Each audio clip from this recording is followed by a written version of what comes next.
Toda dança de congada é uma devoção, reza pra Santa Isabel, que deu a libertação. Ai, ai. O dia 13 de maio eu acho mais bonito, a dança do congada festeja São Benedito. Ai, ai, ai, ai.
Em 2002, durante as filmagens de um documentário sobre a Serra da Mantiqueira, soube da existência de antigos quilombos na região.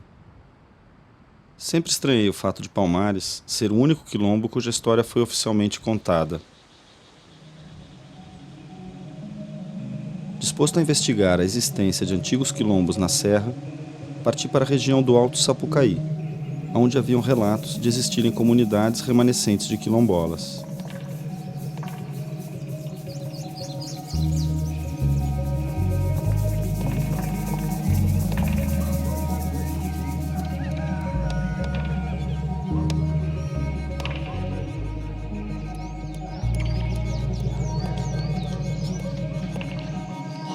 Quer dizer que a senhora nasceu aqui? Nasci aqui, no bairro dos Martins. Aqui, ó. Agora aquela estrada lá, vai lá no bairro dos... Como é que fala? Zé Henrique. Aquela uma lá. É que do outro lado lá tem um valo, né? Tem umas coisinhas bonitas, flor, né? Aí eu sonhei que eu tava lá, que fui lá para a flor. E que eu tava morando naquele lugar ali, que é gostosura, né? E agora... a gente passava por aqui, né? Mas você chegou a conhecer sua bisavó? A minha bisavó mesmo eu não conheci, tá? Que agora a minha avó eu conheci. Foi uma escrava. Naquele tempo dos escravos, então a coitada saía assim trabalhar, não tinha criança pequena, então eles amarravam para essa criança assim nas costas, assim, ponhavam um pano grande assim, né? E ponhavam a criança nas costas para ir trabalhar. Quando chegava a hora de comida, eles faziam aquele tacho cheio de quirera, né, para eles comer. E eles despejavam aquela quirera assim no coxo, né. E os coitados iam comer aquela comida para não morrer de fome, né. A minha avó falava que era quilombo. Só que tem um quilombo dos Pomares, né, e aqui é o quilombo dos pessoais mesmo, que aonde eles conviveram, onde eles sofreram muito, né.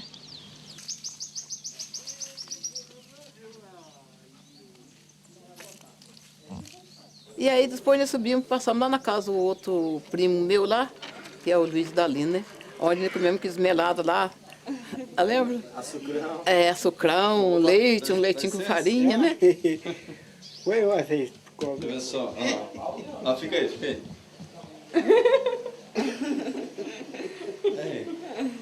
Isso aqui é coisa de mineiro, não é? Açucrão, melado com farinha. Por isso o Francisco é gordão. Tá gordo. Mas o que é o açucrão, então, que você estava falando? Esse aqui Aí nós convidamos eles lá para eles ir, né? Vir no Congado.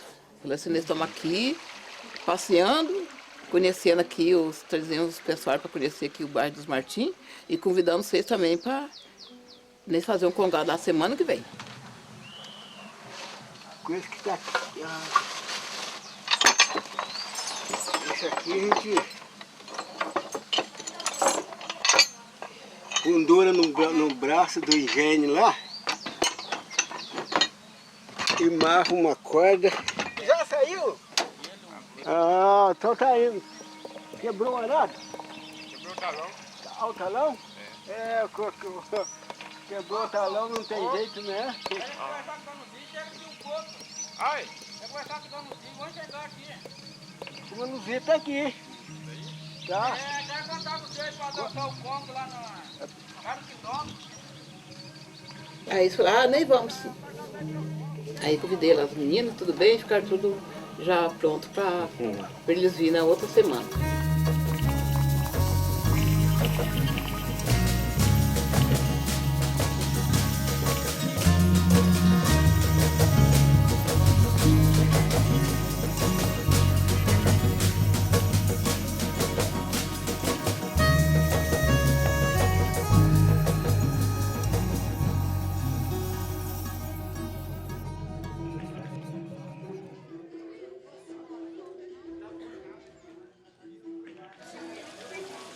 Quinze dias depois, fui para a casa de Dona Luzia, no bairro do Quilombo. Ela preparava uma festa para receber os familiares que vinham dos Martins e de Gonçalves. Eles iriam dançar juntos o Congado, um bailado dramático em que os negros representam a coroação de um rei ou rainha do Congo. O meu gosto é mexer com festa. As pessoas falam assim, Dona Luzia, você como é que você aguenta fazer festa? Mas eu faço as coisas por gostar, tudo por amor, não é mesmo? Todas as coisas que a gente faz assim tem que fazer por amor, porque eu gosto muito de festa, sabe? A senhora é uma festeira. Eu sou a festeira. E o seu Joaquim também? Joaquim também gosta. Junto marido, mulher, tudo gostar. Os filhos também do mesmo jeito, né?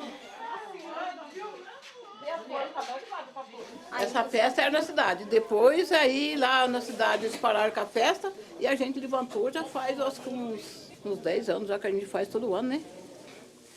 Então a gente faz essa festa, faz uma festa muito bonita, com muita comida, mas os pessoal mesmo que ajudam, né, Dita?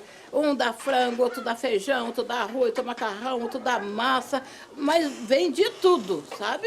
Cada um ajuda com um pouco das coisas. É sobra, né? É, e daí depois a gente faz aquela festa, aí as cozinheiras que ajudam a gente, né?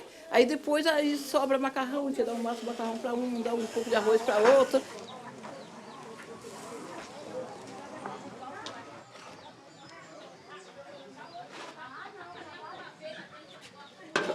Essa aqui é minha neta. Vem cá, filha. Neta? Qual é seu nome? Graziele. Vem aí, filha. Pega o vestido, pega o vestido. Qual o vestido? Esse? Tô na caixa. Sou. Não estou vendo nada passar. Mostra, menina. Qual é esse vestido? Ah, que lindo. Essa saia aqui é a Eliane que gosta de pôr, sabe? Mais outro vestido.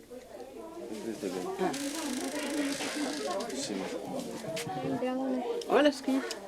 Uma coisa também que eu precisava. Mandioca, cana, banana, criançado, pro ofertório. Eu não tenho na casa. Então vai buscar. Vai buscar, não deixa as coisas pra hora, não. Viu? É criança, né? E sai de lá com 15 anos. Ele morava com o meu padrinho, tá? E aí, né, eles trabalhavam assim na roça, né? Gostavam de capinar milho, gostavam de, assim, capinar arroz, né? Na roça, então era uma beleza. Fazia aquela turma de mulher, né? De 15, 20 mulheres trabalhando assim, fazia mutirão, sabe? Aí quando estava terminando assim a tarefa, né? Aí nem eles iam cantar mutirão. Aí juntava mulherzada e cantava mutirão. Era a coisa mais bonita, meu Deus do céu. O tempinho que não volta mais, né, Geraldo? Todo mundo se desnuda, por falar meu coração.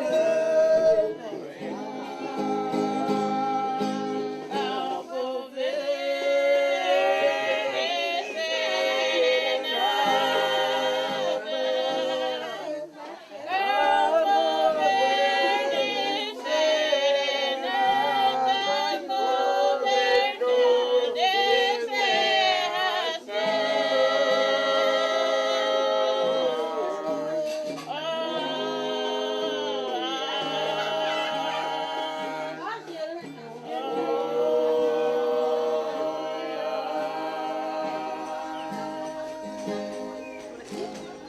sabe? Depois tá? Tá bem? Tá bem, graças a Deus, tudo bem. É a primeira vez que a gente dançamos tudo junto. E eles querem que a gente forma junto, sabe? Não quer que a gente, né, fica assim, separado. Eu falei assim, mas não é que vocês moram aqui, a gente mora lá. O dia que eles falam pra gente sair, né, conforme a gente tem saído assim, eles não, né, mandam recado pra eles, às vezes telefone pra eles não podem vir.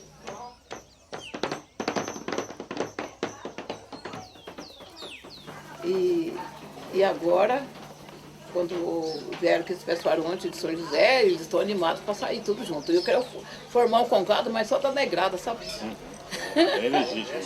Quero formar um congado da negrada, porque a nossa negrada é para cantar, é lá, viu?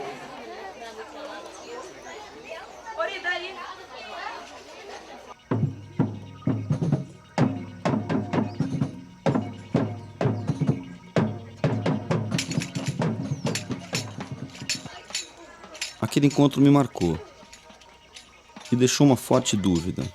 Qual a origem dessa família? Quem eram seus ancestrais?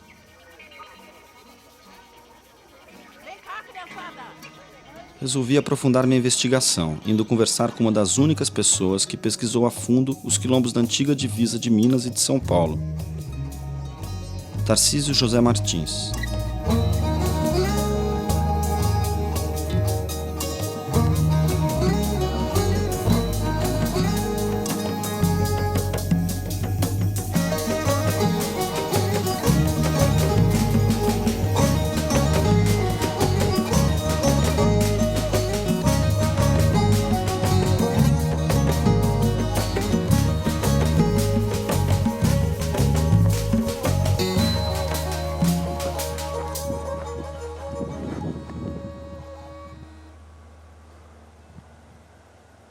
Tarcísio!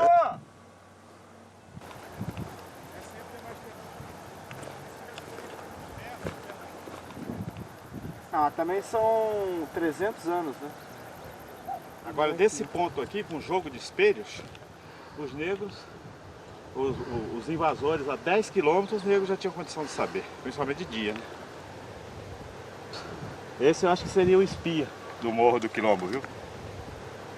É outra coisa que confere também, sempre tem um ponto alto. Necessariamente, às vezes nem é o mais alto, é um ponto estratégico que dá para cobrir mais a região. Então eu comecei a pesquisar em Belo Horizonte, conversando com pessoas idosas de Moema, pesquisando os documentos de Belo Horizonte, descobri o arquivo judiciário de Pitangui, e aí descobri toda a história dos primeiros povoadores da região de Moema.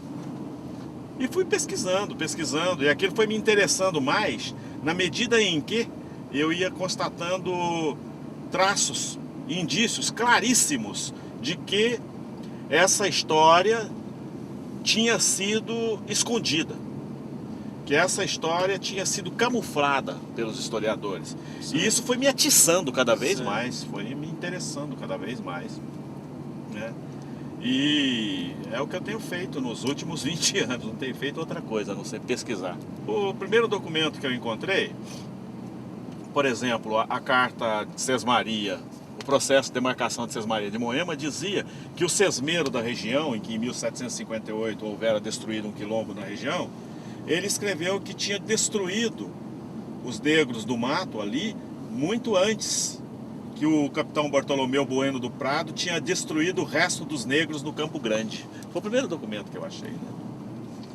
E a partir daí, eu sempre ouvia falar no mapa do Campo Grande, mas ninguém sabia onde é que estava. Tinha numa revista do APM, mas era um mapa muito pequeno e mesmo com lente de aumento não dava para ler. Aí eu conheci o Dr. Gravatar, um velhinho, alto funcionário do Arquivo Público Mineiro, que me informou que esse documento, o mapa do Campo Grande, podia ser encontrado no Instituto de Estudos Brasileiros da USP, que ele estava lá sem catalogação, né? Então eu fui à USP e descobri o mapa, né? Fotografei o mapa no tamanho natural. Mas eu percebi que não só Valdemar de Almeida Barbosa, como outros historiadores, não se haviam apercebido de que o mapa fora legendado de cabeça para baixo. Aí o que a gente fez? eu transformei o mapa em transparências e comecei a brincar de projetá-lo sobre um mapa de Minas Gerais na parede, né?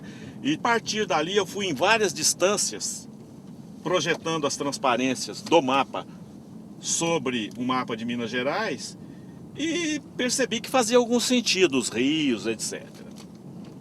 Depois disso, eu passei a varrer toda a região estudando os mapas topográficos, onde todos os córregozinhos, montes, tudo tem nome, né?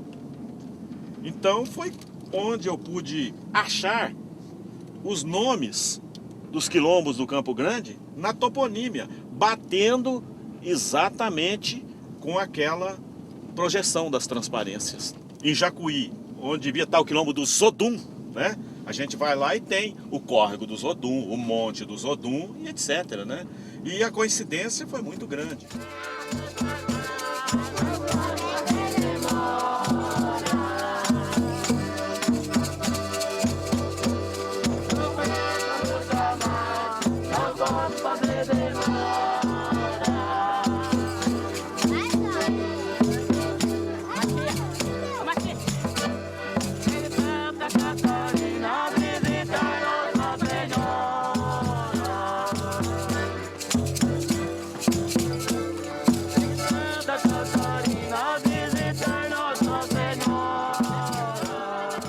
Um ano depois do congado que reuniu toda a família, convidei Tarcísio para ir comigo ao bairro do Quilombo, conhecer Dona Luzia.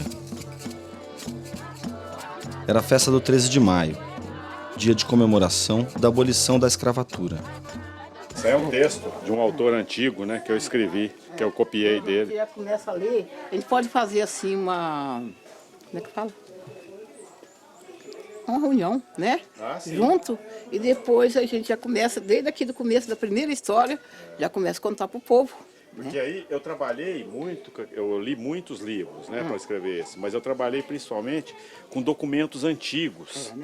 Eu ia nos arquivos antigos, tem aqueles manuscritos dos anos de 1700, 300 anos atrás, né?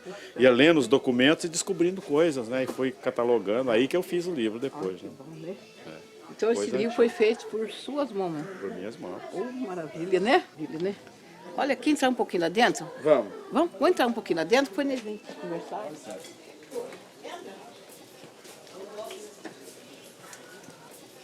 Você sabe que é uma coisa que a gente achava assim, que é meio estranho, né?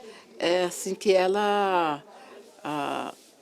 assim, negócio de festa, né? Que fazia aquelas festas, fazia aquelas procissão, né? Então eles não punhavam santo no andor. Não punha santo. Não, punha um cabrito, né?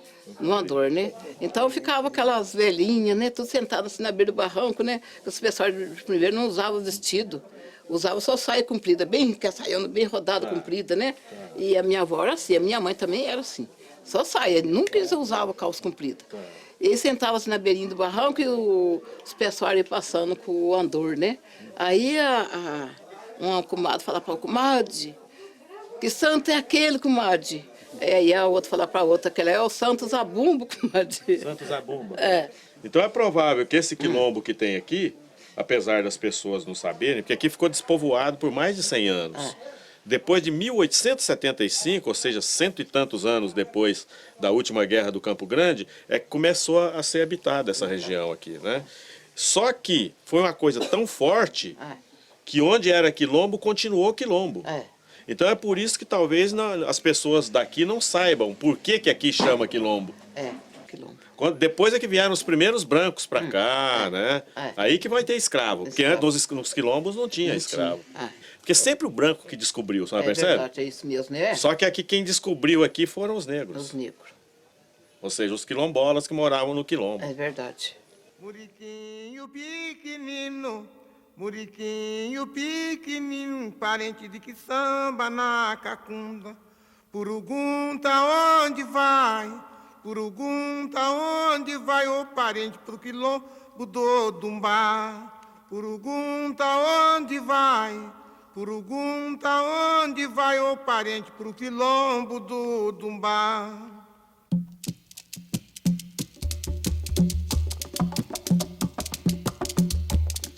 Muriquinho pequenino, Muriquinho pequenino, parente que samba na cacunda. Pergunta onde vai, ô parente do quilombo do Dumbá. Pergunta onde vai, ô parente do quilombo do Dumbá. E chora, chora, gongo e devera, chora, gongo, chora. Os negros que vieram para as Minas Gerais eram, assim como na maioria do Brasil, bantos, da região do Congo, Angola e Moçambique. Muriquinho pequenino, parente que samba na cacunda. Pergunta onde vai, ô parente do quilombo do Dumbá. O trabalho nas minas, diferentemente do trabalho nos engenhos, gerava muitas alforrias, ou seja, a compra pelo próprio escravo de sua liberdade. Quando em 1721 a capitania de Minas Gerais ganhou sua autonomia, cerca de 90% da população era representada por pretos.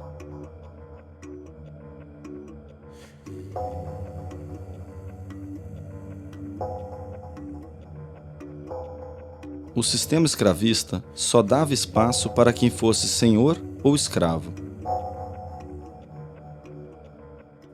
Trabalhar era um ato vergonhoso para qualquer homem livre. Era mais vergonhoso do que roubar. Além de trabalhar nas minas e pagar impostos, os negros forros aceitavam também trabalhar como artífices. Os pretos forros, principalmente os mulatos, começaram então a subir na escala social da sociedade branca. Havia pretos alferes, capitães, padres, funcionários públicos e até juízes de pequenas comunidades. O português, ele tinha o negro como escravo, o bandeirante paulista tinha o índio como escravo. Aí a Guerra dos Emboabas, os portugueses resolvem tomar o poder na colônia e utilizam os negros. Não fossem os esquadrões negros, os portugueses jamais teriam derrotado os paulistas. A partir daí, isso custou muito caro, porque a miscigenação e a utilização dos negros como soldados acabou gerando um número muito grande de alforrias. Então, o primeiro passo foi o decreto de setembro de 1725, revigorando a lei portuguesa de que quem tivesse sangue impuro não podia mais ocupar cargos nas vilas, nas câmaras, nas ouvidorias e nas tropas não podia passar de cabos, né? E a partir daí o negro forro começa a ser expulso, né? Que ele estava adentrando a sociedade branca.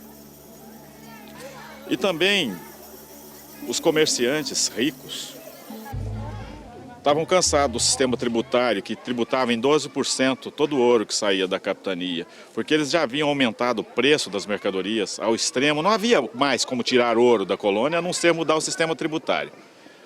Aí o que fizeram? Esse 12% que pagavam do quinto, resolveram distribuí-lo ao povo. Em 1735 foi implantado o imposto da captação, em que os pretos forros, mesmo os possuidores de escravos, tinham que pagar o imposto semestral por cada escravo, até mesmo por si próprios, sob pena de multa, prisão, açoite e expulsão da capitania.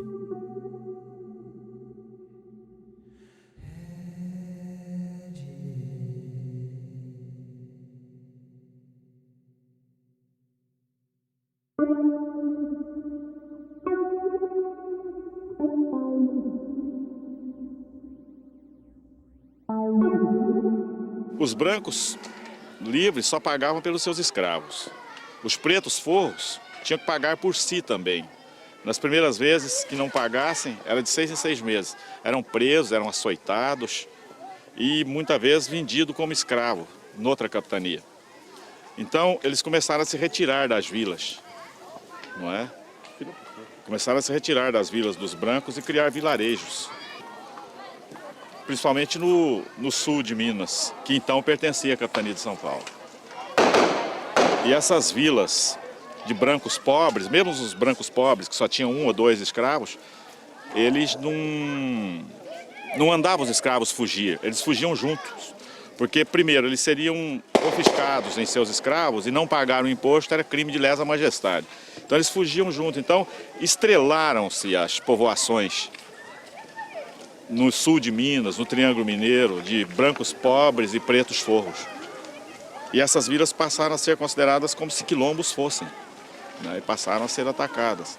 É aí que começa a surgir toda a história do Campo Grande, né? Cuja capital é o Quilombo do Ambrósio, que ficava em Cristais.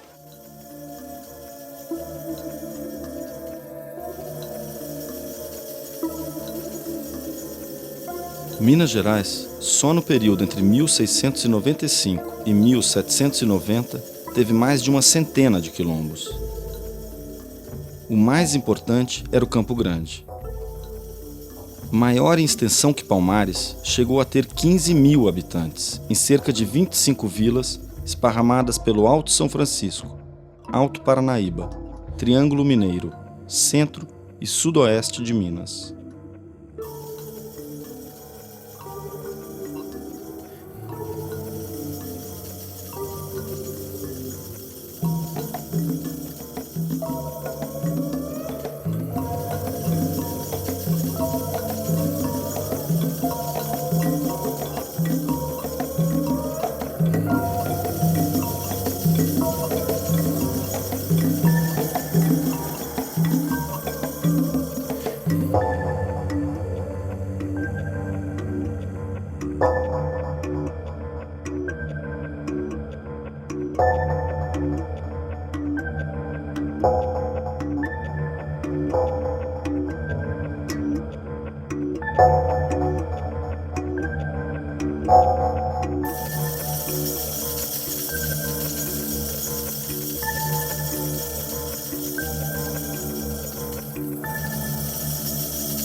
Resolvi então fazer uma viagem pelos antigos quilombos que circundavam a Serra da Canastra em busca de vestígios.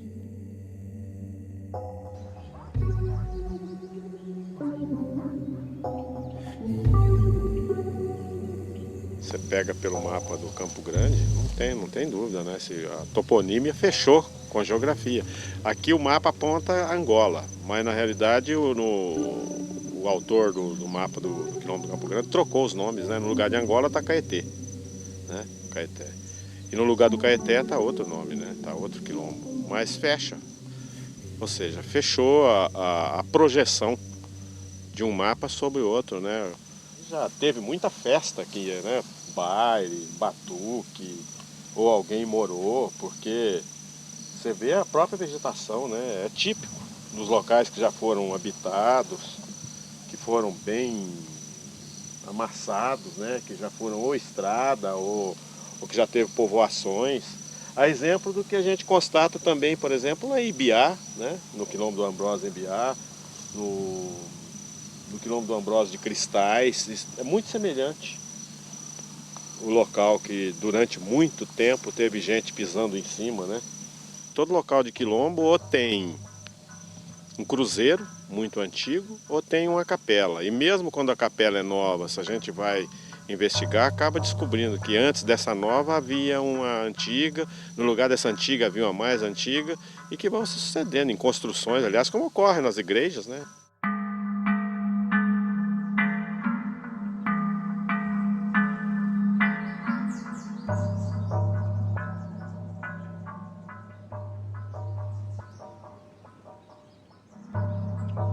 Olha, tem uma forma de uma ferradura. Nós estamos procurando aqui a entrada da ferradura, né? E lá dentro vai ter resquício das escavações. Essa ferradura é essa vala aqui, é isso? Essa vala. É uma onde vala tem essa árvore, essas árvores. É onde os negros fincavam estrepes de aroeira para receber os adversários, né? Dizem até que eles camuflavam com capim em cima, né? Para o adversário cair e morrer espetado. aqui, na época da seca, esses capins morrem, a gente vê claramente a demarcação de onde foi piso de casas, né? E onde também teria sido a rua principal.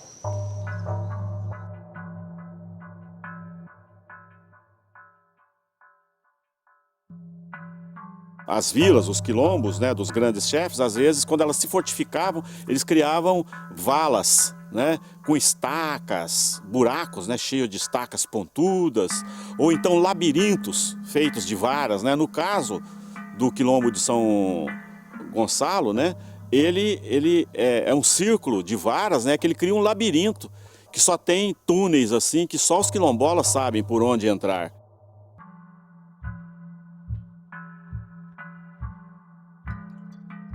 Você vê, os negros também trabalhavam, tinha muita cerâmica, né? O Carlos Magno mesmo mostrou cerâmicas encontradas no quilombo lá de Ibiá, né? Ibiá, cerâmica, vestido de cerâmica, exato. Mas só que tudo que nós achamos que seja de índio, né? A referência local, né? Por isso que é bom verificar, porque realmente... uns 20% do que se pensa ser desses índios, que é uma geração pré-colombiana, uns 20% geralmente são de quilombo. Não era quilombosa muito grande, era pequenas aglomerações, com pequenas casas, né? E eles eram confederados. Confederados, né? Quem disse que eles eram confederados? O próprio governador, Isto, o próprio capitão-general Gomes Freire fala que os negros eram confederados. Né?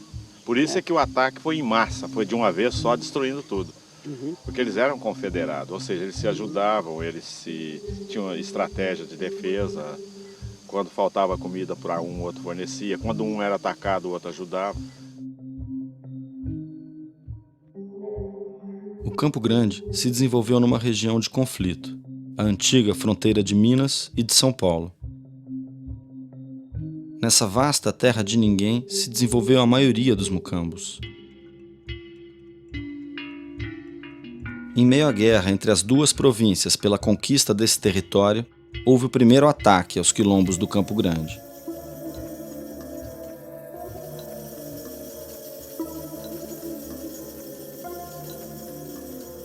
Em 1743, o governador mineiro Gomes Freire ordenou que suas tropas atacassem os quilombos do Gondum, das Trumbucas, do Calunga, do Quebra-Pé e da Boa Vista I.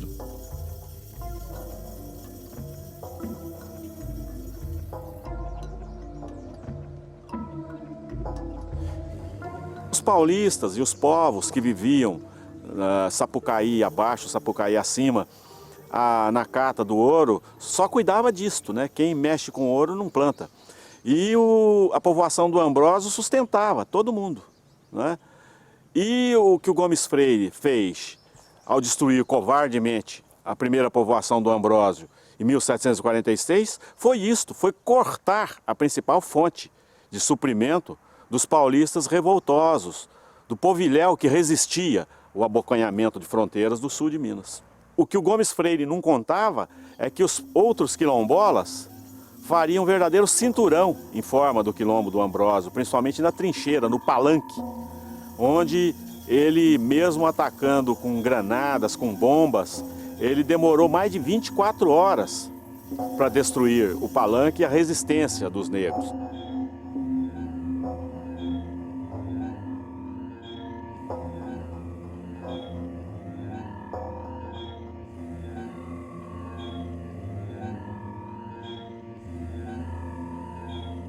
Destruídas as fortificações, as tropas desceram para o atual município de Cristais e atacaram a própria povoação do Ambrósio. Foi uma grande matança. Não se sabe quantos morreram, mas os documentos registram que fizeram mais de 130 prisioneiros, principalmente chefes e várias mulheres e crianças. Segundo a correspondência oficial, o rei Ambrósio teria sido morto nesta batalha. O rei Ambrósio, diferentemente de um gangazumba ou de um zumbi, ele era um agricultor, não era um guerreiro, né? O rei Ambrósio era mais conhecido pela humildade, pela liderança e acolhia todos os viajantes, né? Todas as povoações em volta, sempre se socorria do pai Ambrósio, que então, né? Porque aqui ele ainda não era chamado de rei, ele era chamado de pai Ambrósio. Que depois dessa revolta, aí ele começou a atacar né? E foi parar lá em Ibiá, né? Aí montou um outro quilombo lá em Ibiá. Tinha uma lenda que dizia que se o Ambrósio cuspisse no chão, nascia um pé de milho, entendeu? Ele era um agricultor por natureza, ele estava sempre plantando e agregava pessoas, as pessoas ficavam com ele, né? Depois do massacre é que não teve outra saída, a não ser liderar os quilombolas. Não, o Ambrósio, ele foi praticamente tirado, né, da historiografia mineira, né?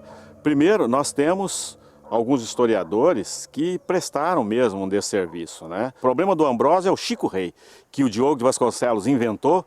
O Chico Rei nunca existiu e não há quem prove o contrário. O Chico Rei foi propositadamente mais divulgado, o Chico Rei virou filme, virou peça de teatro, virou livro, né? E o rei Ambrósio foi sumindo, né? E foi desaparecendo. E o Chico Rei, na realidade, é um rei trabalhador submisso que perpassa a ideia de que o negro só dá certo se obedecer à regra do jogo do branco.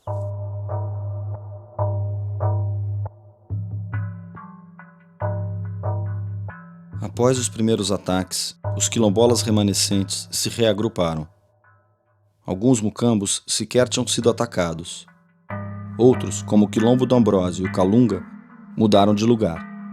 O fato é que os quilombos do Campo Grande voltaram a prosperar, desenvolvendo atividades variadas, do plantio à lavra do ouro. Agora, porém, estavam militarizados.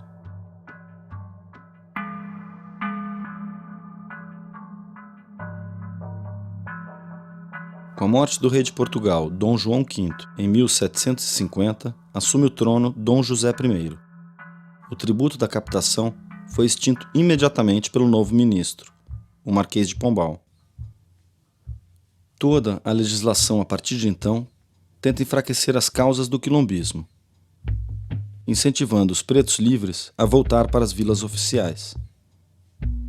Porém, os escravos fugidos e os procurados pela justiça não tinham para onde ir. A região do Sapucaí, margem esquerda do Rio Grande, ainda não estava oficialmente colonizada. Estava estrelada de povoados de escravos fugidos e brancos pobres, todos renegados e hostis a qualquer governo.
Aí, apesar da extinção do sistema tributário da captação em 1750, os efeitos, porque muita gente não tinha mais como retornar às vilas, se tornaram criminosos, né, perseguidos por outros crimes.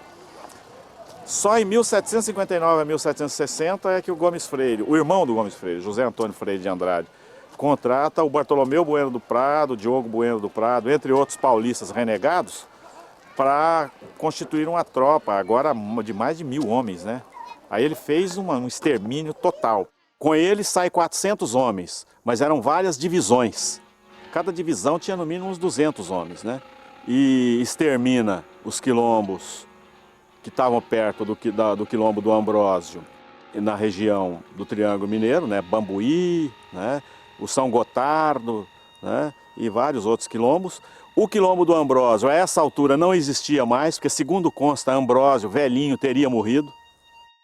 Aí reúne todas as tropas, aí desce e vai nas margens do Sapucaí e também do Rio São Pedro e Rio São João, e vai em zigue-zague à noite, né, arcabuzando e matando todo mundo, né? A ordem era não deixar sobreviventes, onde eles destruíram outros 11 núcleos quilombolas, né? Onde o último quilombo é o quilombo do Careca, aqui em Divinolândia, né? Que era um dos mais povoados.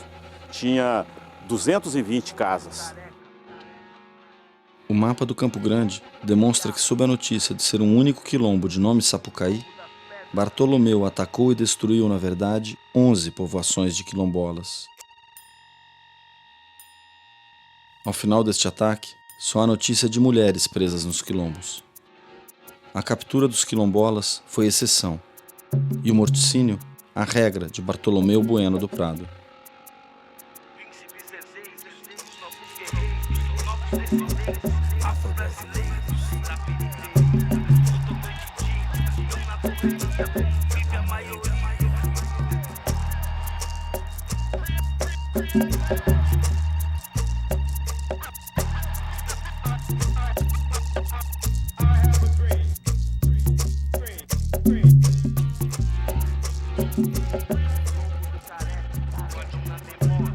As orelhas que Bartolomeu teria cortado dos negros não foram resultado de crueldade pura e simples por parte do bandeirante paulista. Além do fato de um preto livre só render recompensa ao capitão do mato se entregue morto, cada cabeça de carambola morto valia 6/8 de ouro. 3.900 cabeças valeriam, portanto, 23.400 oitavas, ou seja, mais de 83 quilos de ouro. Na volta, a tropa tornou a ranchar-se no destruído quilombo da Boa Vista primeiro, e lá desenhou o importantíssimo mapa do Campo Grande, com minuciosa localização dos mucambos destruídos. O total populacional de todo o Campo Grande seria de no mínimo 9.822 pessoas, podendo chegar a mais de 15.000 habitantes. Poucas são as referências acerca dos pretos presos. Os registros de devolução de negras e crias a seus senhores apresentam também números inexpressivos. Depois de todo este morticínio, no final de 1760, os documentos revelam que os quilombolas que escaparam do Campo Grande ficaram enlouquecidos. Atacaram a capela de Bambuí, atacaram quartéis de guarda, atacaram fazendas, fizeram prisioneiras brancas, botaram freios na boca de homens brancos e os cavalgaram. A carne mais barata do mercado é a carne negra.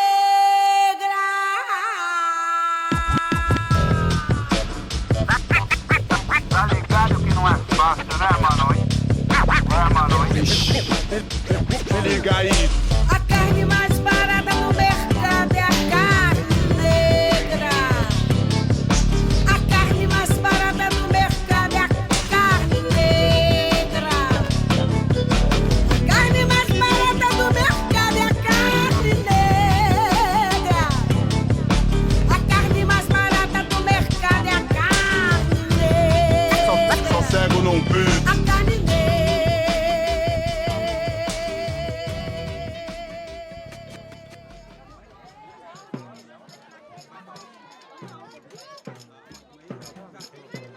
Dezenas e dezenas de outros quilombos continuariam a surgir depois de 1760. Porém, não se assemelharam ao Campo Grande. Nenhum deles jamais foi comparado ao quilombo de Palmares. O Campo Grande sempre foi comparado pelas autoridades coloniais com a famosa Esparta Negra de Zumbi. Recebeu a preocupação e as providências diretamente do governador da capitania, com uma grande mobilização de recursos e tropas. Porém, a maioria dos documentos históricos foram suprimidos ou destruídos na própria época.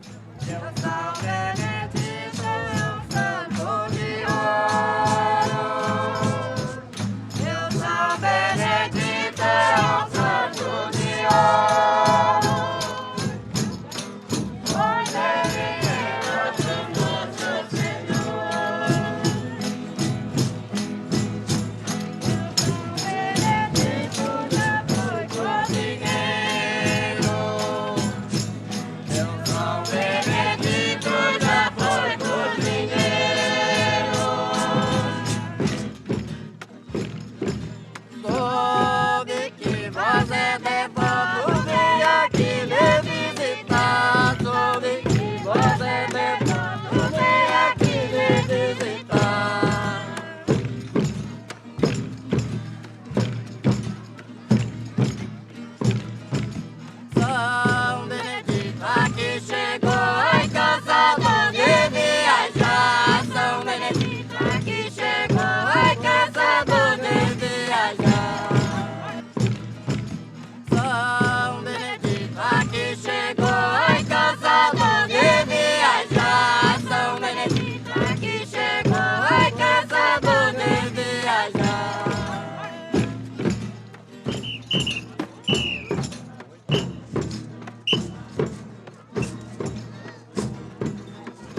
menina, boi não beira birima. Tia Maria Rebolo, oh, Tia Maria Rebolo, não me fecha pra tocar o chão, me fecha com taramela. Oh, Tia Maria Rebolo, não me fecha pra tocar o chão, me fecha com taramela. Tia Maria Rebolo, não me fecha pra tocar o chão, me fecha com taramela. Olha, dizem que má para má, outro dizem que má para é. O bufetão que chora, motiva, me sambaram quando a de guara. O gurima, tchô, gurima. A macuete, o gurima, tchô.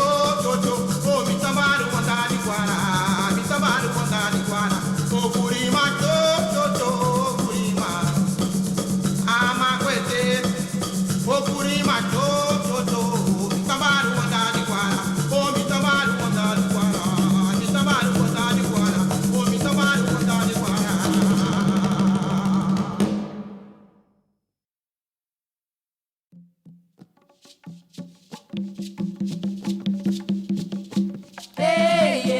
Kovikara, Yobambi, Tuara, Wassanjeu, Atundo, Mera, Kovikara, Tucatunda. Dona Maria de Ouro Fino, crioula bonita não vai na fenda. Chora, chora, chora só. Chora, chora, chora só. Kovikara, Yobambi, Tuara, Wassanjeu, Atundo, Mera, Kovikara, Tucatunda. Dona Maria de Ouro Fino, crioula bonita não vai na venda. Chora, chora, chora só. Chora, chora, chora só. Kovikara, Yobambi, Tuara, Wassanjeu, Atundo, Mera, Kovikara, Tucatunda. Dona Maria de Ouro Fino, crioula bonita não vai na venda. Chora, chora, chora só.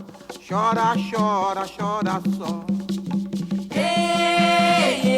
Kovikara, Yobambi, Tuara, Wassanjeu, Atundo, Mera, Kovikara, Tucatunda. Dona Maria de Ouro Fino, crioula bonita não vai na venda.